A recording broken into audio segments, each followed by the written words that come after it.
Son las 9:35 de la mañana y les invitamos ahora a echar la vista atrás, hace ya más de 40 años, cuando muchas de las libertades de las que hoy podemos disfrutar no estaban permitidas. Muchas personas, desde distintos ámbitos, lucharon para acabar con la dictadura franquista y para hacer posible la transición. Seguro que habrán leído, visto y oído decenas, cientos de historias sobre cómo se gestó y cuáles fueron sus principales protagonistas.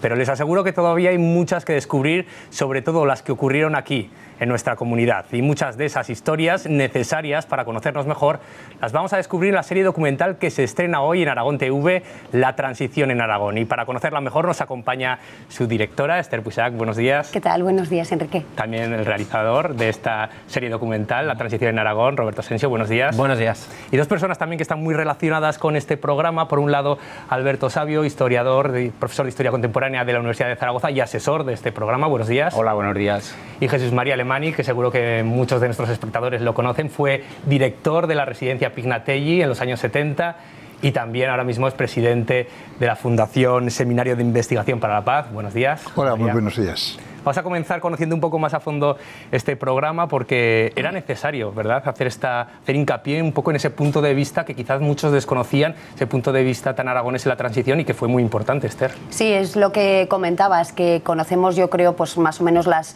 pautas de la transición, quien más, quien menos, pues a lo largo de las últimas décadas se han hecho programas, se han hecho análisis en el que hemos visto ese periodo de la historia quizá desde las altas esferas del Estado, pero nosotros queremos ofrecer otra visión muy distinta. Por un lado, queremos ofrecer una visión desde abajo, desde la sociedad y los distintos sectores sociales que lucharon por conseguir esas libertades y sobre todo lo que comentabas, desde Aragón.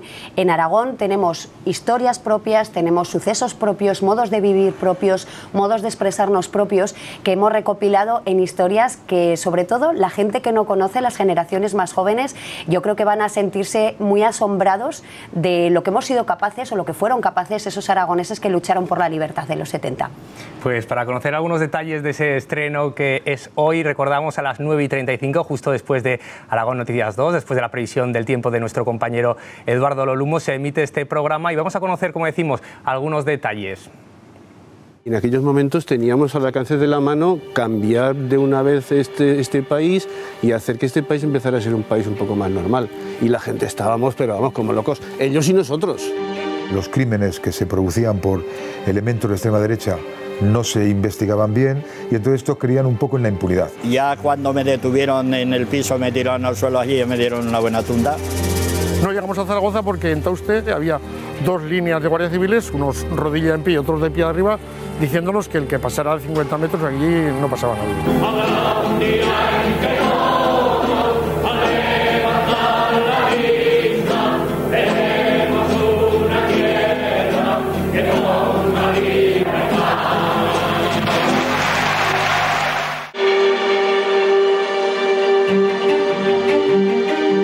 En la década de los 70 del siglo XX, Aragón pasó de los años oscuros del franquismo a la llegada de un nuevo sistema de convivencia. Miles de mujeres y hombres lucharon en pueblos y ciudades de la comunidad y se comprometieron para hacer posible ese cambio. Y no solo una transformación legal y política. Desde todos los sectores sociales hubo quien trabajó para crear una idea nueva. Era posible un mundo mejor, hecho entre todos. Estas son sus historias.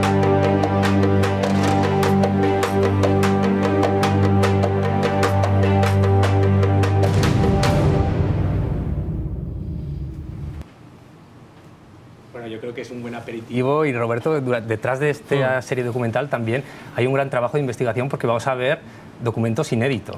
Sí, como buen documental histórico tenemos imágenes que hemos podido conseguir a través del Departamento de Documentación, de Producción. Hay un trabajo muy duro detrás para contactar con gente que hemos descubierto que tenía auténticas joyas audiovisuales.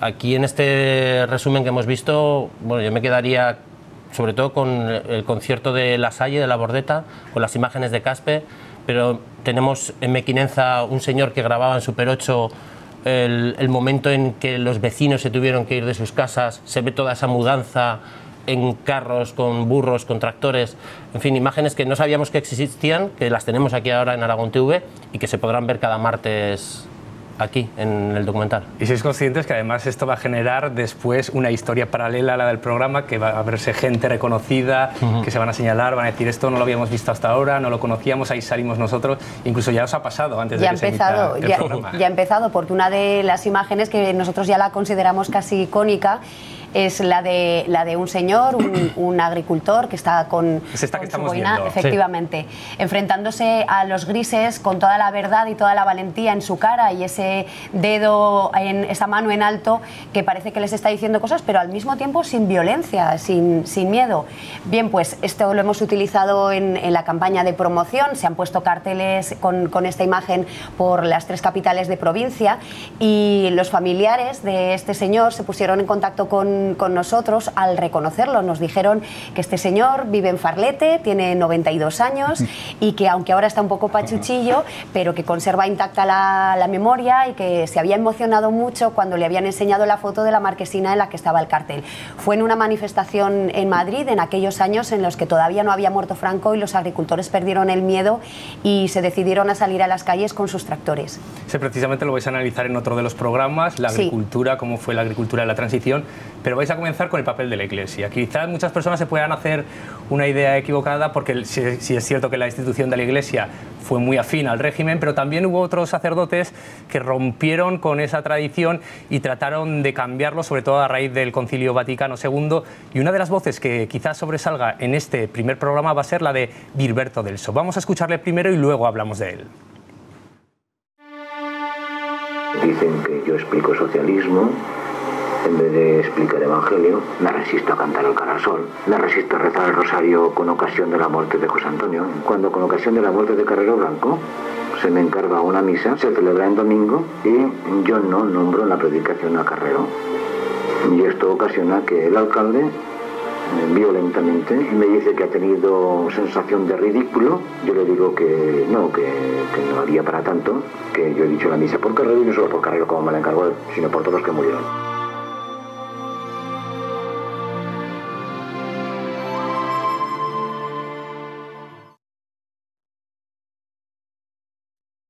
Son unas palabras del año 75 que quizá hoy no suenen tan transgresoras, pero desde luego en aquella época marcaron y mucho, no solo en España, también a nivel internacional. Hombre, estamos hablando, la entrevista fue hecha en el 75, ya había pasado un año del caso Favara, que fue el momento en que fue cesado Birberto Delso, y 30 o 30 y tantos sacerdotes dimiten en solidaridad con él. Pero a lo que se refería había ocurrido en el 73, el año anterior. Estamos hablando de que está todavía el franquismo en pleno auge, y mucho más cuando a partir del atentado contra Carrero Blanco el régimen todavía se endurece más. Es decir, el decir en ese momento yo no canto el Cara al Sol, o yo no cito expresamente en una misa que el ayuntamiento ha encargado para Carrero Blanco, yo no lo cito expresamente, sino que Birberto Delso en esa misa dijo: y esta misa va por todos los fallecidos en ese atentado, porque recordemos que también murieron un par de escoltas. Eso era, vamos, en fin, en esa sociedad, sí, o sea, levantaban pollas. Esta grabación la hemos sacado de una cinta cassette, de una entrevista que le hizo un periodista en aquellos años, y se la dejó allí a la gente del pueblo, y de una cinta cassette la hemos podido recuperar, y hay muchos sonidos e imágenes así que tenemos. Y si hablamos de ese programa de la izquierda de la Iglesia, sin duda hay que nombrar al Centro Pignatelli, del que usted fue director en los años 70. ¿Qué supuso, para quien no conozca el Centro Pignatelli, qué supuso en esa época? Bueno, pues nosotros pensábamos desde el Vaticano II que la Iglesia tenía que unir la lucha por los seres humanos con su fe en Dios, es decir, justicia social y fe no eran inseparables, y para los jesuitas era todavía más con el padre Arrupe. El padre Arrupe nos dijo que podíamos educar mucho en la fe, pero si los estudiantes de universidades, de colegios jesuitas no se mojaban por un mundo más justo, pues que no era. En ese sentido, nosotros lo que hicimos fue en Zaragoza una especie de proyecto de educación para la democracia. Es decir, pensábamos que para democracia no valía solamente leyes nuevas, sino mentalidad nueva, una mente nueva. Es decir, que tenía que haber una cultura democrática.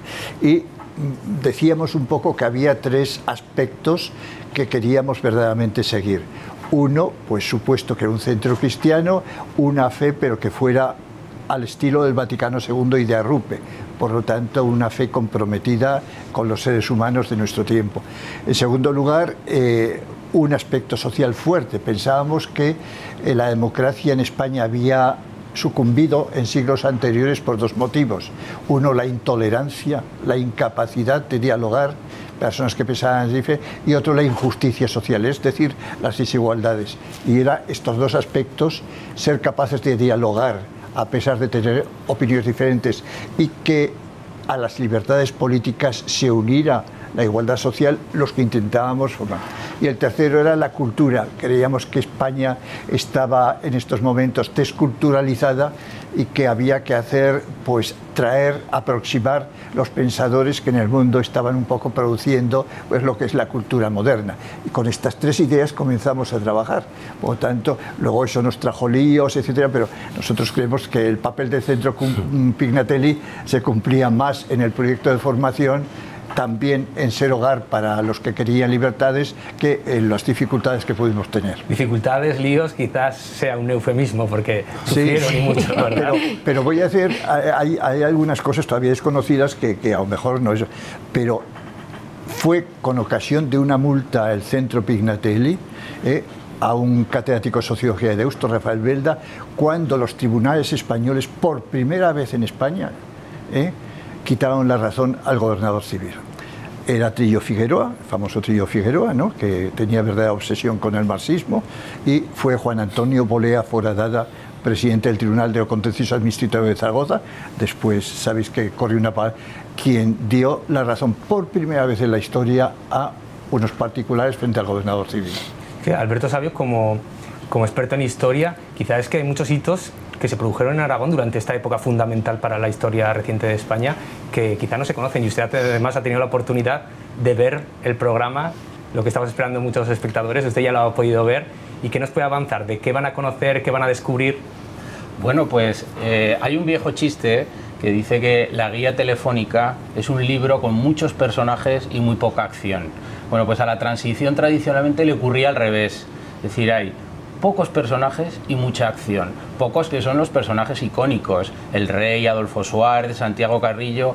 Bueno, pues aquí lo que vamos a ver es a otros personajes. Es decir, ya no son esos personajes omnipresentes, sino que vamos a ver en los sucesivos capítulos cómo hay una presión en la calle de las ciudades españolas, de las ciudades y de los pueblos aragoneses, por parte del movimiento obrero, del movimiento estudiantil, de las mujeres, de los agricultores, y cómo esa presión es fundamental, sobre todo en el año 74, 75 y 76. O sea, ya ha muerto Franco, porque parece que muere Franco y llega la democracia automáticamente. No, y quien continúa ahí es Arias Navarro. Entonces, esos meses del año 76 son fundamentales para favorecer la caída de Arias Navarro y que esa dimisión careciese de posible reposición. Luego ya vendrá el consenso, luego ya vendrán los acuerdos, los pactos de la Moncloa, el debate preconstitucional, ¿verdad?, que desemboca en diciembre del 78. Pero hay un momento de la transición que es fundamental, y es el de la presión en la calle. Y aquí lo que van a ver los espectadores es que la transición va más allá de los despachos de Madrid,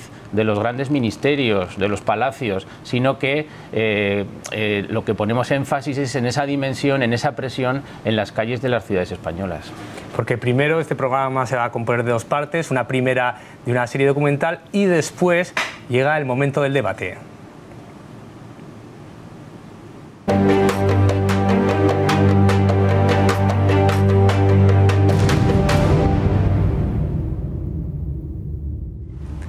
Porque todavía es necesario escuchar a los protagonistas, analizar todo lo que se va a ver en 30 minutos, que muchas veces casi es poco.